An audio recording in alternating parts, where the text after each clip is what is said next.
Hello everyone. After my previous video on Cbse Physics 2026, many parents, teachers and students responded with one common emotion, frustration. And honestly, I understand why. This video is not against education, it is against confusion in the name of reform. Cbse says that this is the era of competency-based education. Fine. Analytical thinking is important. Application-based learning is important. Nobody is denying that. But the real question is, has the system been implemented properly? Because what happened in 2026 was not just a tough paper, it exposed cracks everywhere in preparation, in evaluation, expectations and execution. Let us talk openly about OSM, on-screen marking. It was projected almost like a revolutionary digital transformation, but many evaluators themselves know the truth. In reality, for many teachers, it simply became a transition from pen to mouse. That's all. It is like proudly announcing, we modernized the classroom, but instead of writing with the chalk, now you write with a marker.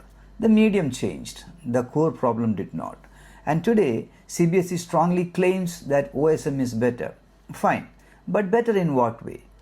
Because if a system is truly superior, teachers, evaluators, parents and students should clearly experience that improvement. Instead, what people are seeing now are new doubts and new risks. What happens if the scanning is faint? What if the pages are tilted slightly? What if the diagrams become unclear after scanning? What if the graph scales are not properly visible? What if handwriting visibility reduces on the screen? What if an uploaded page misses a corner? What if a continuation page is not properly mapped? A physics paper is not a simple multiple choice sheet. It contains derivations, vectors, graphs, formulas, logic flow, rough continuations, units, and handwritten analytical steps.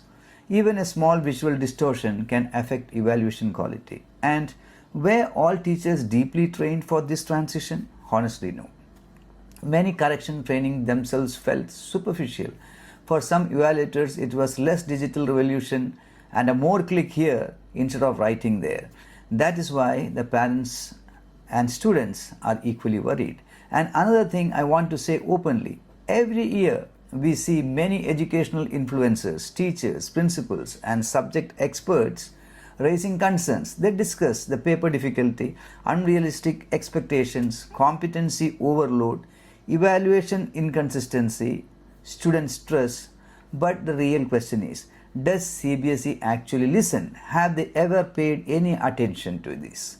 Honestly, I have rarely seen major feedback from teachers resulting in meaningful visible corrections.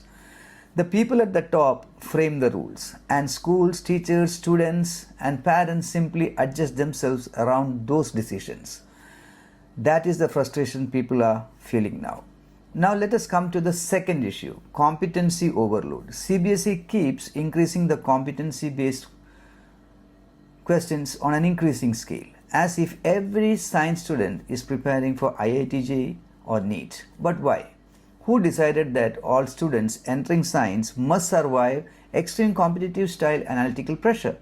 Not every child wants IIT, not every child wants medicine. Some want research, some want aviation, some want teaching, some want animation, psychology, business, data science or regular engineering pathways. Science is a stream, not a factory for entrance exam. And this is where the present system is becoming disconnected from reality. A student may thoroughly study NCERT, understand concepts, sincerely perform well in schools and still struggle in the board exams. Because the pattern suddenly demands advanced application pressure under severe time limits. Then what exactly are the boards becoming? A school leaving certification, is it? Or an indirect national elimination test? And another dangerous thing that's happening, students are slowly losing confidence in the learning itself. Today, many students feel understanding is not enough, hard work is not enough. Even after studying sincerely, marks are unpredictable. That's a very dangerous psychological message for an education system to send. Education should challenge students, yes, but it should not emotionally exhaust the average sincere learners. And criticism of Cbse does not mean hatred towards the Cbse. Criticism means the system must listen before an entire generation starts learning with fear instead of curiosity. My previous video was not made to spread panic. It was made as a warning for the next batch. Train differently, write differently, present answers differently, practice structured analytical questions early on from the academic year. Understand how evaluation actually works because the game has changed. CBSE will not listen to any of the public demands. So whether the schools fully accepted it or not, CBSE is still not going to accept any of our demands. And finally, to the parents and students, please remember this carefully. Your child's intelligence cannot be measured fully by one unpredictable physics paper, one scanning system, one evaluator, or one competency experiment. Marks matter, but mental confidence matters most. And thank you, and all the very best to the next CBSE batch.